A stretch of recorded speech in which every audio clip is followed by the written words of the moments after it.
Proposition 4.1. Les assertions suivantes sont équivalentes.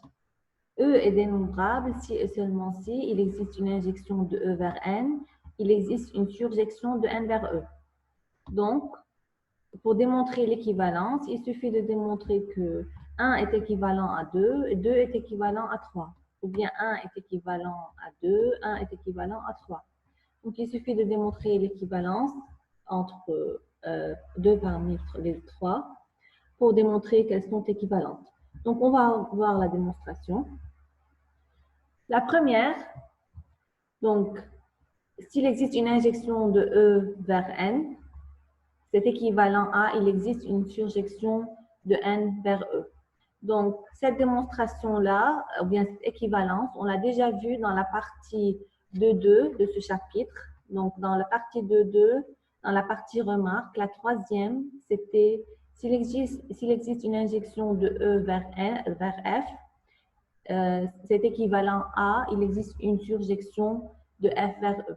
Donc, 2 est équivalent à 3. Maintenant, il suffit de démontrer que 1 est équivalent à 2. 1 est équivalent à 2, ou bien je peux démontrer que 1 est équivalent à 3. Moi, j'ai choisi de faire 1 est équivalent à 2. Donc, le 1, c'est E est dénombrable. Donc, je dois arriver à, il existe une injection de E vers N. Donc, chaque fois que j'ai une équivalence, il faut démontrer dans les deux sens. Donc, si je commence par le sens inverse, donc ça veut dire, je suppose qu'il existe une injection de E vers N. S'il existe une injection de E vers N, d'après ce qu'on a déjà vu dans ce chapitre, ça veut dire E est équipotent à IMF. IMF qui est F de E. Or, le IMF est inclus dans N qui est dénombrable. Donc, dénombrable, ça veut dire fini ou bien infini dénombrable. Donc, E est équipotent à N, implique E est dénombrable d'après ce qu'on a vu dans la définition de dénombrable. Ça, c'est pour le premier sens. Dans le deuxième sens, donc, E est dénombrable, on suppose que c'est vrai, il faut démontrer qu'il existe une injection de E vers N. Or, si E est dénombrable, on a dit, on a deux cas, ou bien que c'est fini, ou bien que c'est infini dénombrable. Donc, si on prend le premier cas, E est fini d'après ce qu'on a vu dans la fois dernière, il existe un N appartenant à N tel que E est équipotent à N, N10, N. Donc, est équipotent, ça veut dire il existe une application F qui est bijective.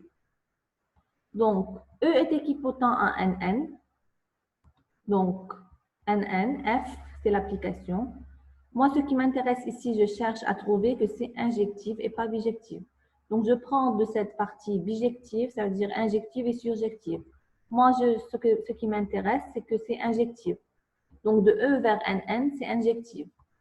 Après, il existe une application I ou bien G ou bien peu importe. Moi, j'ai nommé ici I. Donc, de NN vers N. Cette application, on l'a déjà vue, elle est toujours injective. Donc, le I rond F, la composée de deux applications. La composée de deux applications injectives, c'est une application injective.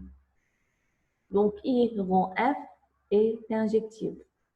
Ce qui implique qu'il existe une, donc ça c'est une fonction que je peux noter G est égal I rond F.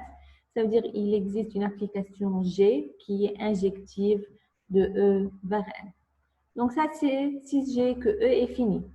Maintenant, si on a que E est infini dénombrable, car E est dénombrable, donc le deuxième cas, E est infini dénombrable, implique d'après la définition de infini dénombrable, il existe une bijection de E vers N. Ça veut dire E est équipotent à N. Ce qui m'intéresse ici, je cherche à démontrer qu'il existe une injection. Donc, je prends seulement E est équipotent à N, ça veut dire qu'il existe une bijection. Moi, ce qui m'intéresse, c'est qu'il existe une injection. Implique, il existe une injection de E vers N. Donc, dans ce cas, on a démontré dans les deux sens, implique 1 est équivalent à 2. Et on a déjà vu que 2 est équivalent à 3. Donc, on a 1 est équivalent à 2 est équivalent à 3. Donc, ça, c'est pour cette proposition 4.1.